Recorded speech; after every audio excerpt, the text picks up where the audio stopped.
Daí galera, beleza? Eu sou o professor Otto, teu professor de História, aqui no nosso curso preparatório para o Enem, vestibulares e para qualquer prova que você queira fazer. Hoje vamos dar sequência à história de Roma Antiga. Lembrando que na última aulinha aí de 10, 5 minutinhos, a gente viu as duas primeiras fases da história romana, né?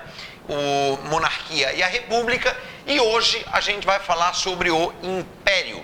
Eu terminei a última aula falando justamente de Otávio Augusto, o primeiro imperador romano, o cara que se auto-intitulou Deus, né? Augusto, divino. Ele veio lá do Egito com essa ideia, implantou, derrubou o Senado, se tornou o primeiro imperador romano. Lembrando a vocês que isso foi feito dentro de uma crise bastante aguda que assolava a República Romana.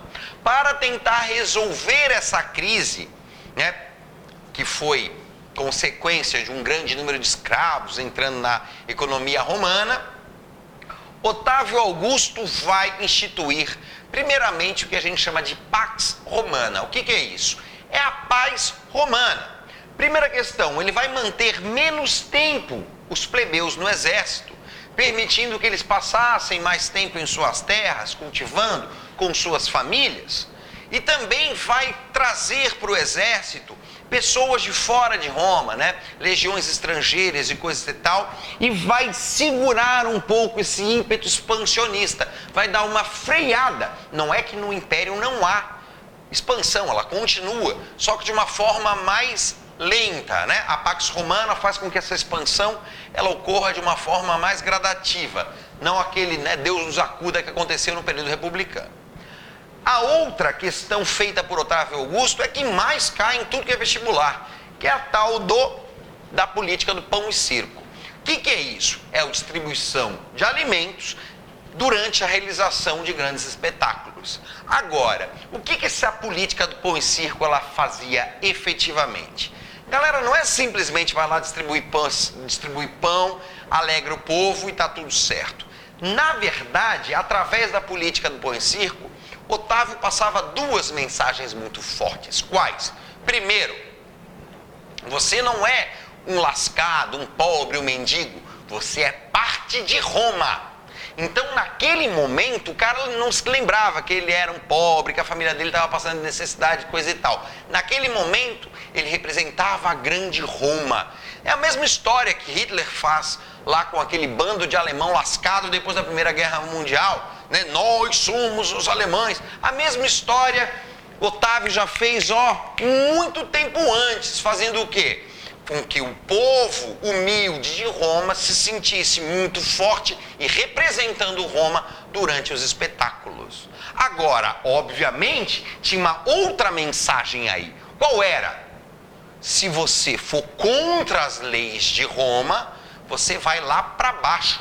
Que esses espetáculos aqui, galera, não era teatrinho, show de rock and roll. Não, era o quê, galera? Gladiador matando escravo, escravo matando escravo, feras matando escravo, todo mundo matando cristão. Era uma desgraceira só. Entendeu? Então, quais são os dois recados? Primeiro, você é Roma. Segundo, não desrespeite as leis de Roma. Show de bola, galera? Agora, durante o período do Império, uma coisa muito interessante é a difusão do cristianismo. Bem, o cristianismo nasce dentro do Império Romano. Para quem não sabe, quando Cristo nasceu, a Palestina pertencia a Roma. Então, Jesus Cristo, teoricamente, nasceu dentro do Império Romano, na região da Palestina. A história de Jesus Cristo não veio ao caso aqui a gente levantar, mas o cristianismo é muito importante, né? Foi uma religião que pela primeira vez pregava que o céu pertenceria sim àqueles mais humildes e fez com que uma grande quantidade de romanos que passavam dificuldades começassem a ingressar no cristianismo. Mas qual o problema?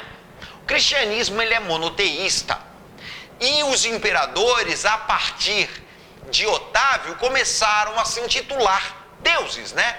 O Augusto que ele usou continua sendo usado pelos outros imperadores, lembrando que Augusto significa divino. Então, qual é o problema do cristianismo? Ele crescia, porém ele negava a origem divina do imperador. Por ser monoteísta, nega a divindade do imperador.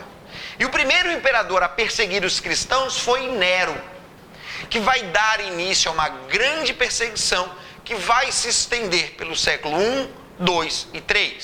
A perseguição aos cristãos, ela só vai acabar no século IV, quando no ano de 313, o imperador Constantino assina o Edito de Milão, que dá liberdade de culto aos cristãos. No ano de 380, o imperador Teodósio assina o Edito de Tessalônica, que eleva ao cristianismo a religião oficial do império, porém permitindo a livre circulação de outras religiões também.